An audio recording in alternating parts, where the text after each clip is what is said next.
YouTube, what's going on? It's your boy Wow is right. Welcome back to another video. Welcome back to NBA 2K24. I never really uploaded this too much on my channel, but seeing as coming to the close of the end of the year and 2K24 is on another yearly release, I want to give you guys some heads up on what you should maybe do coming up to 2K25. Now, if you're wondering who is this guy? Are they trying to give me advice? He's not reputable or anything like that.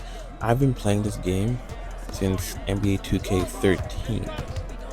Every year on the dot, September, October, whenever it released, I've been playing it. And I'm not the greatest. I ain't no 2K League player. I ain't no top 1% of player. I ain't no, top rep every year, etc., etc. But I'm just the casual dude that likes to play and can play competitive. And I think my skills are above average. But what I'm trying to explain to you guys today is on a yearly release, it's the same thing for NBA 2K25, 24, 23, every single 2K that's dropped. It's the same thing every single year. I want to give you guys a heads up that you don't necessarily need to rush into getting the game. Because even though it's, for the most part, it is the only basketball game out there, and can be a very fun game to play when you play with your friends, or you play My Career or My Team or whatever, My Jam, whatever your forte is to play. It can be kind of fun, but over the years, especially let's say the last 5 to 6 years, the game has been a huge cash grab. And what they've done is they've kind of grabbed everybody's attention and does not let it go. Not because it's such a must-buy game, but because they offer so many opportunities for streamers and content creators to get big, as well as opportunities to be partnered with NBA 2K. A lot of people have made it big because of that. And I just want to give you guys a heads up that also you don't need to get the game right away, because chances are come Christmas time, it's going to probably have like a 10% sale. And then a few months after that, it'll probably go on sale again. Like, even though it's August, I think the last 2 months, anytime there's been a sale on PlayStation, it's been like for 20, 30 bucks, or I saw it one time for free. So if you're the type of person that isn't in a rush to get NBA 2K25, I would just wait, because you can get it for cheaper later on in the year. And for two, at the start of every year, the servers always suck, because the millions of people that load into the game, it crashes, it lags, and it's usually that kind of issue. Second of all, when you buy the game, it's already $100 game.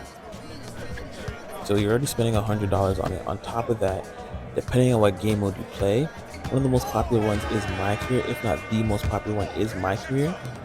And even though you can play the game and earn virtual currency over time, most people, to have fun with the game right away, they end up buying VC, which also crashes the servers. You automatically end up spending another $200 to maybe $300 just to make your player for My Career. I am that type of person that likes to play My Career, so I don't really have that type of time to be grinding from 60 to 90. I have maybe like 1 to 3 hours a day to just play some games and just chill. So I'd rather not take that hour just being such a slow grind that it's not even fun, because quite honestly, there's not a lot of game modes that offer you that much VC to upgrade your character in a couple of days. 1 to 3 days should be like how fast your player can upgrade, but it's not like that. So you get like maybe like 1500 VC in a 12-minute quarter micro game, which is like an hour long.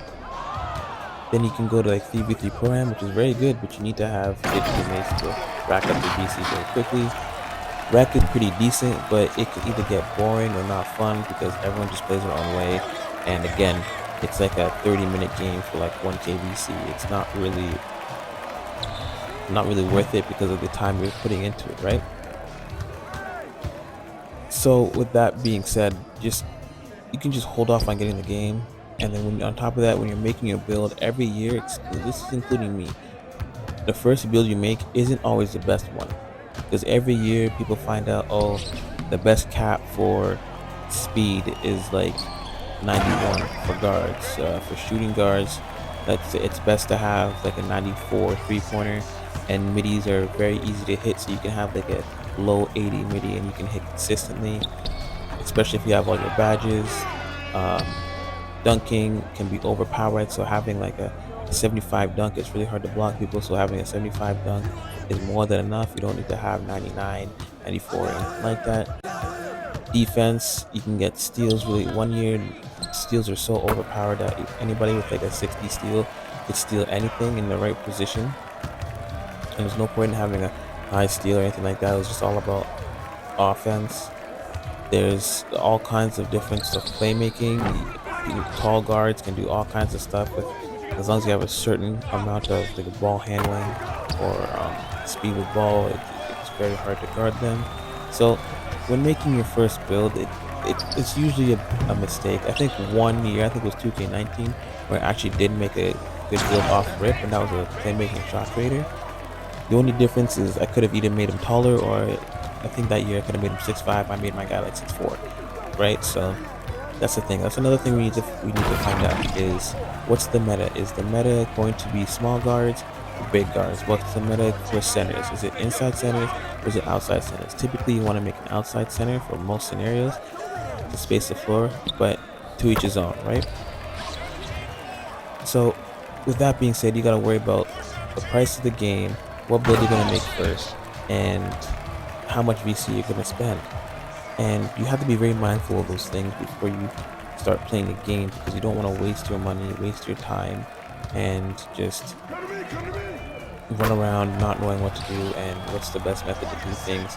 Plus, they're going to probably have like quests for you to do to unlock certain things. You've learned about badges that's going on now, cap breakers and everything like that. So it's best to let the content creators, the streamers, and the people who want to put thousands of dollars into the game to let us know what the best kind of method to go for making a build is, and then just kind of go from there. The La Monsters, the Chalks, the all kinds of different possibilities. Let them go first, and then make your build. It's been your boy Wild, right?